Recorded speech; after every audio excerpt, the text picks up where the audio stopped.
So Greenstream Holdings Inc. trades on the OTC Pink Sheets under the symbol GSFI. Greenstream Finance is focused on exploring currently unmet markets in the solar energy space and is currently licensed in California, Nevada, Arizona, Washington, New York, New Jersey, Massachusetts, New Mexico, Colorado, Hawaii, and Canada. So with us today is Greenstream's IR representative, Alan Stone, and Titus Bieniakovich, Director of Research. Welcome. Hi, how are you, Anna? Yeah, thank you for hosting this today. Great to have you whenever you're ready. Okay, yeah, we're just waiting for Sarah to join us, but we can get started. So my name is Alan Stone, and I am the CEO and Director of Research for Wall Street Research, which is a 40-year-old independent research firm, which I acquired about 25 years ago.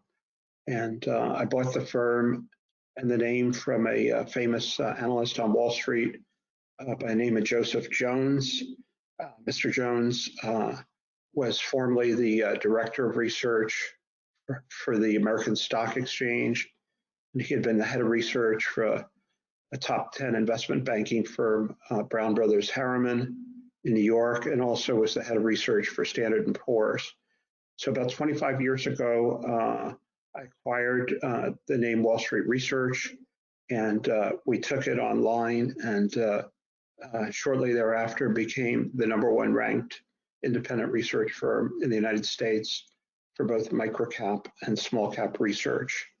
And we've been publishing and distributing research as a firm for 40 years and 25 years under my ownership.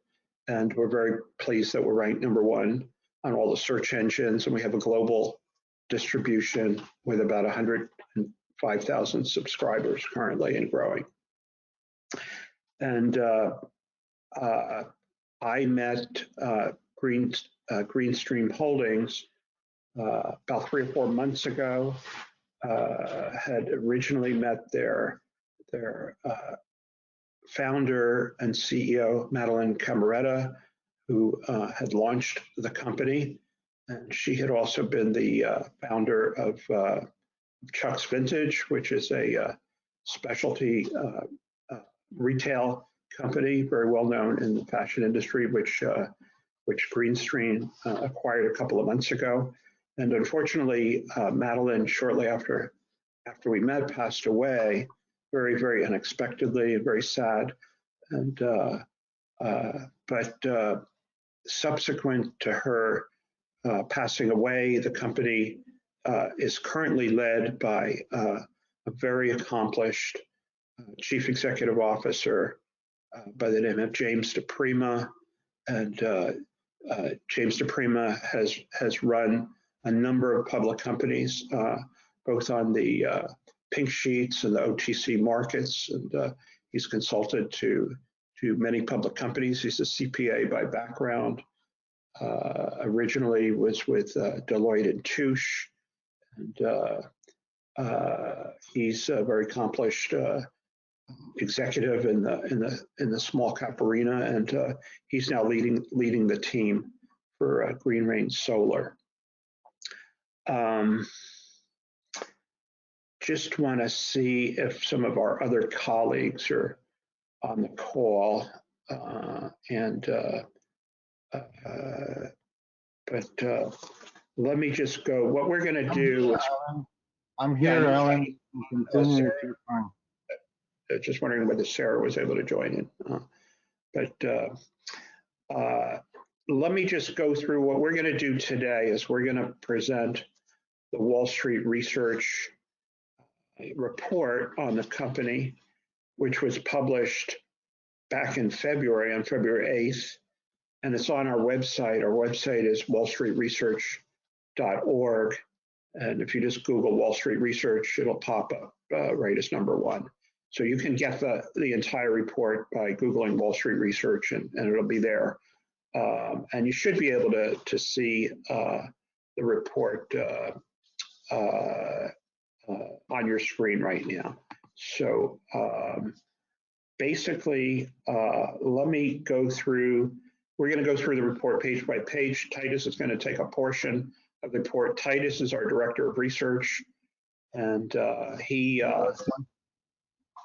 Titus was involved in the writing of this report, did most of the underlying research supporting the report, and he's very familiar with a lot of the intricate details of the company's business model and technology and business plan. So he'll speak to those sections. I'm going to start by giving you the overview. And as you can see on page 1 of the report, and as Anna mentioned, the company is based in New York.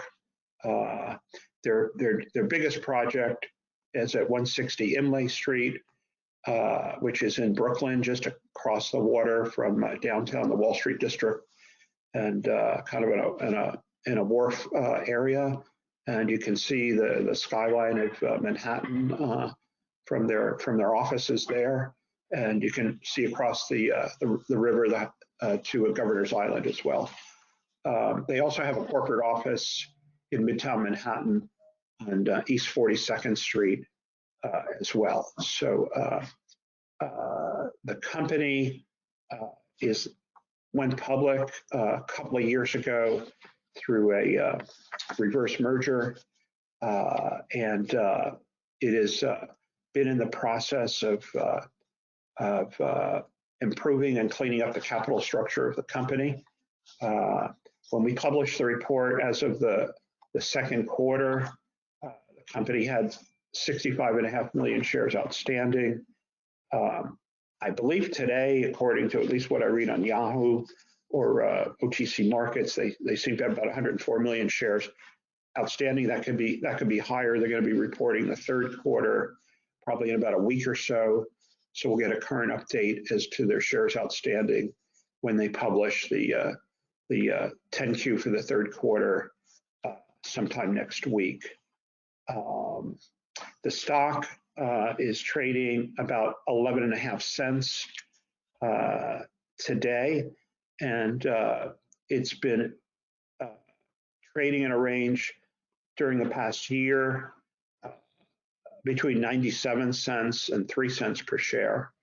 And the stock trading and volume really picked up about 3 months ago when it hadn't been trading that actively, and then all of a sudden the company started talking about some of the projects that it has going on and some of the new projects that it has, and the shares picked up dramatically. And today, as I mentioned, it's 11.5 cents. It was up when we published the report. It had actually run up in a few days prior to the release of the report to about 29 cents. But it's now trading actively about, I would say, about 1.5 million shares a day, somewhere in that range, and sometimes higher. Last week, it had a day where it traded 6.5 million shares.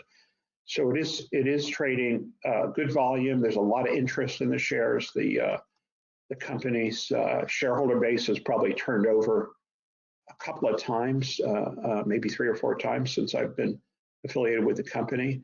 So they're always, picking up new shareholders, and a lot of people want to, get on board because of all that's happening in with the green industry.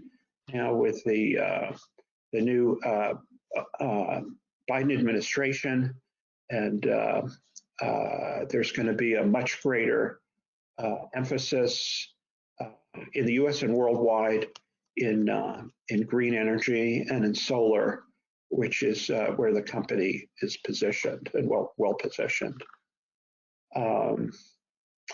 Basically, the company has a relationship with a very strategic group called Renewable Energy Development, LLC, which is a New York company that's led up by a very famous world-class architect by the name of Anthony Morelli.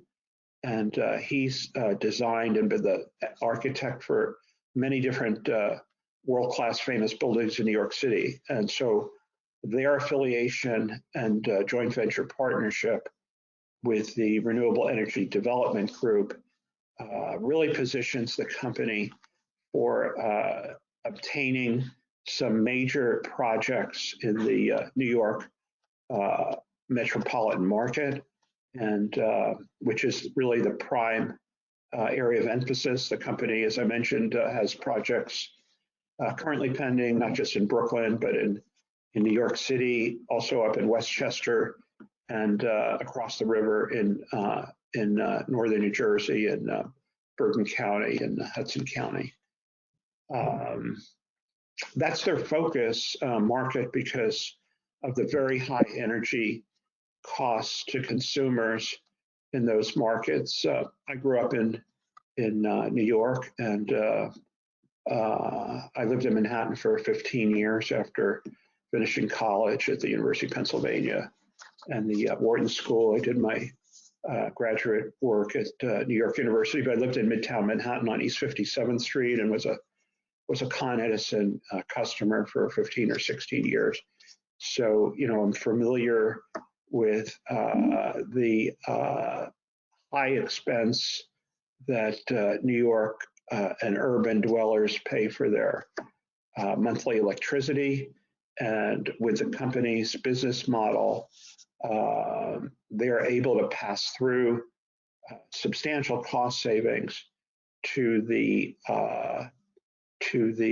customers of these residential and commercial buildings where their solar panels are being installed, and that saves an awful lot of money for the building owner as well as the residential tenants and the customers. So they get various breaks from Con Edison for generating solar power, and that's passed along to the consumers and to the residential building residents. And Titus will go more into the specifics. I just wanted to give you an overview there. And we'll now start talking about community solar, and then we could advance to page 2, and I'll let Titus, Benakowitz, our director of research, go into some of the details on the company's solar service model and so forth. Okay. Hello, everyone. Can you hear me? Yes, we can hear you. All right. So even though Alan started already a little bit, let's talk about community solar, because I don't know how many of you are familiar, but it's definitely been a buzz phrase over the past couple of years or so, even on a consumer level, or especially on a consumer level, because the main purpose of the program was to allow residential energy consumers get access to clean power, especially targeted for situations in dense urban markets, to homeowners and renters, especially in low-income households that were previously otherwise unable to access clean power in their area. It's a trend in multiple states. I think about half the states in the U.S. It's regulated basically, and half the states are really putting their money on this because it's environmentally friendly. And these states are really aggregated in the Northeast. In addition to New York and New Jersey, you have Massachusetts, Maine, New Hampshire, Maryland, Rhode Island, DC, basically anything that's northeast of Virginia and Pennsylvania. That's where this trend is really hot and has been for the past 2 years or so. Now, how it works is basically an investor finds a place to put up a solar power generation facility. We can advance the slide to the next slide, to page number 2, actually. That's okay. That's fine too, but but if I need it, I'll definitely let you guys know. And the power that's generated there is shared by multiple subscribers or members to the program. Basically, they're still being serviced through a electrical grid of the power provider, Con Edison, in the case of New York City. But because the power generation plant, the solar one, developed by an investor, is interconnected to the grid, still the consumers get the same bill that's credited for the amount that was their share of the power produced by the solar facility through a net metering process, which some of you may be familiar with. Now, Greenstream has a little twist to this community solar approach, a niche way of doing it, because instead of targeting residential consumers, they target larger scale accounts, commercial properties as hosts, actually. So they host right away. They resolve one problem. They find a place to host the system, the photovoltaic system that they install. So at this point, they're targeting the New York area, New Jersey area, any place that has a rooftop space, or actually doesn't even have to be rooftop, between 20 to 1,000 to 100,000 square feet. Okay, so we are on the second page. That will help me explain a little bit. You can't see very much there, but maybe that's a good reason to go check out the report at wallstreetresearch.com. Read it fully. Basically, the idea is that the company operates as a solar service provider, which means that the gray-looking boxes, the Greenstream takes care of everything, meaning they get the installers, they first get the equipment from suppliers, they provide the financing, which is probably the most important part. And if they can't do that from their internal company sources, they may set up a special purpose entity. So these gray boxes are the ones that the company as a solar service provider takes care of, basically bringing on the whole project, except it works with the green box, which is the property provider. And these could be, like Alan mentioned, the flagship project is on Inlay Street. But the company has about 7 projects like that, each yielding between 120 to 250,000 kilowatt hours per year, 100 to 20 to 250,000. And and they're basically all in the process of getting the permitting done, with getting the interconnection done with Con Edison as well, the permitting for the installation of the project. And at least 7 is how many I counted in the New York and New Jersey area that the company is currently focusing on in various stages, and will be putting these power facilities, power generation facilities, up in a matter of 3 to 6 months. Now, let me briefly talk about how big that industry is, because that's actually an incredible story. We can go to the next slide. Yeah, if you can go maybe to the next slide at this point, because there will be a chart of how the industry has grown. And you can see that it's basically parabolic. Now, SEIA, which is the Solar Energy Industries Association, which tracks the development of solar power generation facilities, noted that in 2019, there were investments of 18.7 billion invested in solar power generation facilities in the United States.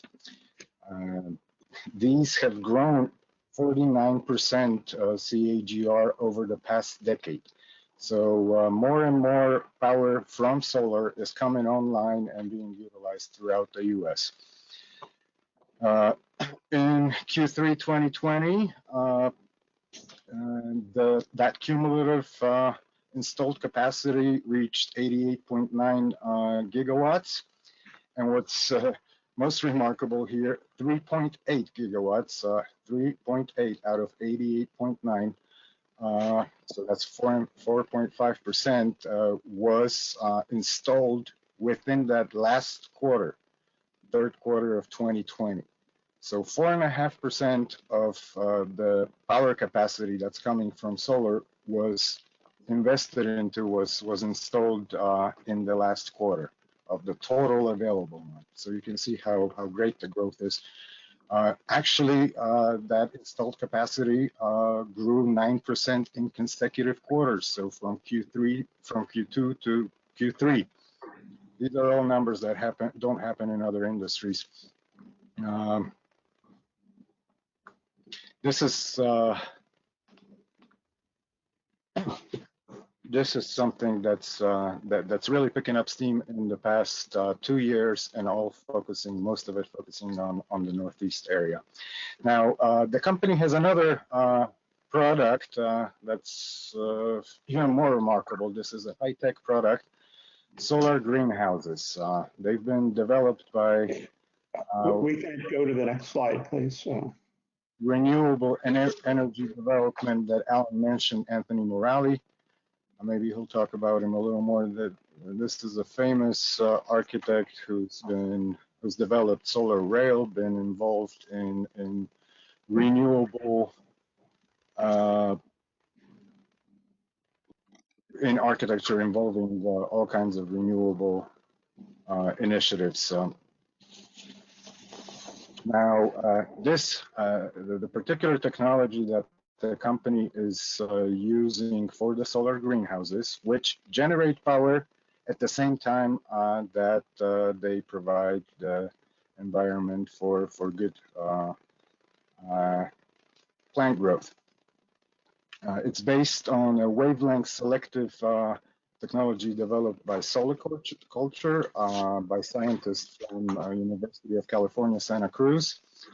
And basically the way it works is they have semi-transparent panels that are magenta colored. There you go. What they do is they let the green and blue light spectrum be used, separated and used for power generation from the panels that are on the roof of the greenhouse. But let the red waves pass through, which is very beneficial for photosynthesis. And basically, Solar Culture has run many tests across the United States and Canada, proving that it improves crop yields, fights disease, even decreases water consumption by the plants. So there is a whole bunch of agricultural benefits and an added bonus of generating power from the solar panels. The system, actually, the greenhouse systems could also be put up on connected to the grid and therefore in some way take part in potentially community solar programs benefit from the setup that the utilities and the government have allowed. So I think in the interest of time, that's probably everything. I'll butt in or maybe expand on some of the issues if we have more time. Okay. Yeah. So thank you, Titus. That was very, very informative. I'll just go through quickly, some of the other highlights in the report. We can go to the next slide at this point. So I just want to hit a couple of the items on the competition section of the report. Basically, Greenstream Holdings and is the one of the very few micro-cap publicly traded companies that we came across during our research in the industry. And of course, there's quite a few major players that are in the industry, companies like Duke Energy on the New York Stock Exchange, First Solar, which is on the NASDAQ, Tesla, which is a company most people are familiar with on the NASDAQ, huge market capitalization. And they own a company called Solar City and Sunrun, which is on the NASDAQ, also, a major company. And then there's multinational companies that are in the industry, Solar Ridge Technology on the NASDAQ and SunPower Corporation on the NASDAQ. But within the smaller companies, in the small caps and the micro caps, Greenstream Holdings kind of stands out, and with its relationships with Anthony Morelli's group, with RED, and with their very strong relationships with Con Edison, they're very well positioned to get a lot of these projects rolling. They've got 7 underway, as Titus mentioned, and each project creates ongoing monthly revenue stream for the company as soon as the installations are completed, and those create actually a 20 to 25 year ongoing revenue stream per project once they get going. So we can go to the next slide at this point. I'd like to just again hit a couple of the highlights of the management team. Leading the company now is James DePrima, CEO and board member. He came on the company's board and also was appointed CEO 2 months ago. And as I mentioned, Mr. DePrima has been the CEO of a couple other and CFO of a couple other publicly traded companies, small cap companies, OTC companies. So he has a great background in the understanding of the small cap arena and capital raising. And he hails from the Midwest, and he's got a BS degree from Creighton University. And as I mentioned, was at Deloitte & Touche early in his career, and has been a financial executive and has had his own CPA firm throughout the years. Then adding to the management team is James Ware, who's a board of director, also vice president, and he has a lot of marketing, sales, and executive experience. And he has been CEO of some prior companies, and he has been active with the company for a couple of years, and is quite involved in the sales and marketing leadership role with the company. And then finally, as I mentioned, Anthony Morelli, who's a consulting advisor, has 35 years of architecture experience in New York City, and one of the most distinguished architects in the country. And his company, RED, Renewable Energy Development, is a joint venture partner with the company, and they help the company in obtaining some of these major projects that they're involved with. Next slide, please. Regarding the financials of the company is fully reporting, is audited, fully reporting. They are current in all their financial statements. They have reported so far first and second quarter financials. They are about to report the third quarter, probably in less than a week for the Q3. And for the first half, the company incurred zero revenue because these projects are in development. Those revenues should begin to start showing, those projects should begin to start showing revenue within the next 6 months, next couple of quarters. The company incurred a loss for the 6 months of about $678,000, which is only 1 cent per share. And it was able to finance that burn through their capital raising efforts. As I mentioned briefly, but I'll go into more detail here. The company has an fully effective registered stock offering in the form of a Reg A offering. They have a registration statement that's fully effective by the SEC.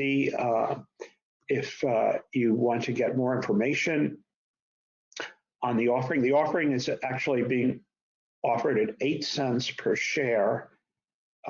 They're selling up to $10 million of gross proceeds at only 8 cents per share. Right now, the stock's 11.5 cents, so you can get the shares immediately by going onto their website and subscribing. And their website is Green Rain Solar is where you would find the information for the greenrainsolar.com for the Reg A offering. There's a couple of buttons to click. You put in your information. You have to be an accredited investor, and you can subscribe basically right on the website at 8 cents per share. So because of that, the company has been able to begin to raise money. Every week, money's coming in from this offering, and the company's been in a position where it's been able to pay down most of its short-term debt, the convertible notes that were outstanding, and they hope to be in a position to fully repay those convertible note offerings in the next 2 quarters by June. So, and then, they are generating working capital from the capital raise, and they hope to continue, the offering ongoing until they can raise sufficient capital to continue to finance these various projects which are underway. They're also exploring relationships with some investment banking firms, and we've gotten a bunch of inquiries from some major investment banks around the country expressing interest in the company. So that's something that they'll be exploring in the near term as well. I should also mention that in the company's capital structure, the company has a couple of different series of preferred stock in A, B, and C, which is basically detailed in the report. It goes into all the details of that.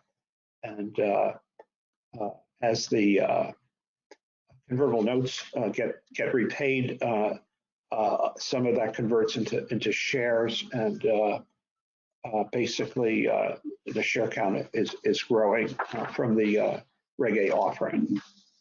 We can go to the next slide at this point. Okay, so just want to hit on the outlook for the company. You can see at the bottom of the report, there's a stock chart for both 1 year and for 2 months. That chart is now a little bit out of date because this report was published in February 8th. But since then, you can see there was a big run in the stock back, starting in the December period, and the volume, picked up considerably, and the volume continues to show strong momentum. It's trading a couple million shares a day, I would say, and last week had a 6.5 million share day. and every day is trading, a minimum 1.5 million shares per day. And so what that means is there's more and more shareholders that are coming on board. Shareholders have been taking profits, and that's a good thing. And as the company continues to be successful with the Reg A offering and adds to its capital position, it will be able to finance a lot of these projects, which each project takes capital expenditure requirements from the construction and the work that needs to be done until it's hooked up into the grid system. Basically, as far as the outlook goes, I think the outlook is strong. With the new, as I mentioned, the new Biden administration, the company's going to see a lot of interest from the solar activity with the relationships with the Con Edison company, which is probably the largest utility in the nation, and with the relationship with the Anthony Morelli and his firm RED. The company is geared up for expansion. Its goal is to create substantial revenue streams from these new projects, which the benefit will inure to the building owners and the building tenants, and help the people in the surrounding locations as well in terms of receiving lower cost energy. At this point, I'll turn it over to my colleague Sarah and let her just comment a little bit on her insights for the company, and then we'll open it up for questions. Okay, thank you, Alan. Can you hear me? Yes. Okay, great. Hi, everyone. I'll go ahead and wrap things up here. I had some technical issues logging on earlier in an attempt to introduce myself and the team. But I'm the Director of Investor Relations for Wall Street Research. My name is Sarah Ishag, and today we had the CEO of Wall Street Research, Alan Stone, present along with Titus Benakowitz, who's our Director of Research. Titus has been on board for more than 20 years. So Wall Street Research itself is a 35-year-old investor relations and consulting firm. And we've been running these roadshows for quite some time, focusing on the microcap space. So you can find out more about the firm and our client companies on wallstreetresearch.org. Today, obviously, we covered our client company, who were focused on Greenstream Holdings, as Alan mentioned. And Greenstream is a fully reporting firm, and we've been working with the firm quite a bit in terms of getting the firm exposed to our investor database. So we've had great feedback. As Titus and Alan mentioned, Greenstream is well positioned to scale the revenue streams, and we'd be glad to send out more information for those of you who have any serious inquiries. And with that being said, I'll go ahead and pass it over to the emerging growth team to just wrap things up for the sake of time here. But yeah, thank you, Alan, and thanks, Titus. You guys did great. We did have a few questions in there, but I did see you answered it as we got the questions in. And any more questions that we do have on our side, we will send directly to you so you can answer them at your time and convenience. But great presentation. Thank you guys so much for joining us. Thank you. Thank you, Anna. All right. We look forward to seeing your progress. Bye-bye. Take care.